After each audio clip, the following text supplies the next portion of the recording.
Welcome to popular all. Bairavaa பட்டையை கிளப்புமா குட்டையை குழப்புமா? ஒரு பார்வை. பரதன் இயக்கத்தில் விஜய் நடிப்பில் உருவாகியுள்ள பைரவா இன்னும் 10 நாட்களில் திரைக்கு வர இருக்கிறது. இதற்கு முன்பு இதே கூட்டணியில் வெளிவந்த அழகிய தமிழ் மகன் திரைப்படம் எதிர்பார்த்த வெற்றி பெறவில்லை. இது ஒரு புறம் இருக்க, பைரவா படத்தின் ஃபர்ஸ்ட் லுக், டீசர், பாடல், ட்ரெய்லர் என அனைத்தும் சிறப்பான வரவேற்பை பெற்றுள்ளது. வழக்கமான விஜய் படங்களுக்கு இருக்கும் அதே ரிலீஸ் டைம் ஃபீவர் எனும் சூடு கொஞ்சமும் குறையாமல் பைரவா படக்குழுவினரையும் விஜய் ரசிகர்களையும் தொட்டிக் கொண்டுள்ளதை மறுக்க முடியாது. இந்நிலையில் புத்தாண்டு பரிசாக வெளிவந்த பைரவா படத்தின் ட்ரெய்லர் ரசிகர்களை கொண்டாடப்பட்டு வருகிறது.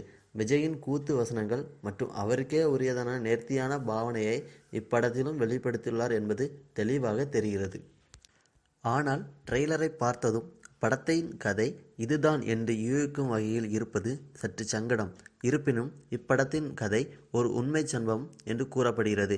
ஆகவே கத்தி படத்தைப் போல ஒரு ஜனரஞ்சகமான படத்தை எதிர்பார்க்கலாம் என்று ட்ரெய்லரில் வரும் நீதிமன்ற காட்சியை வைத்து கணிக்கலாம். அதே சமயம் டீசர் மூலம் முழுநீள ஆக்ஷன் படமாக இருக்குமோ என்ற சந்தேகத்தை ட்ரெய்லர் மூலம் நிவர்த்தி செய்து கமர்ஷியல் படத்தையே எதிர்பார்க்க வேண்டும் என்று கூறிவிட்டார். ஜனவரி 12ஆம் தேதி ரிலீஸ் செய்யும் பட்சத்தில் தொடர்ந்து 5 நாட்கள் அரங்கம் நிறைந்த காட்சியுடன் முந்தைய தமிழ் படங்கள் முதல் வார வசூலை சாதனையை சந்தேகமே இல்லாமல் முறியடிப்பார் இந்த வசூல் மன்னன் என்று ஆரிடம் சொல்கிறார்கள் பாக்ஸ் ஆபீஸ் பக்தர்கள்.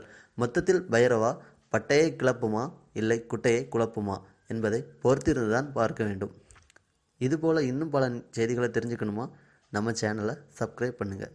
தேங்க்யூ.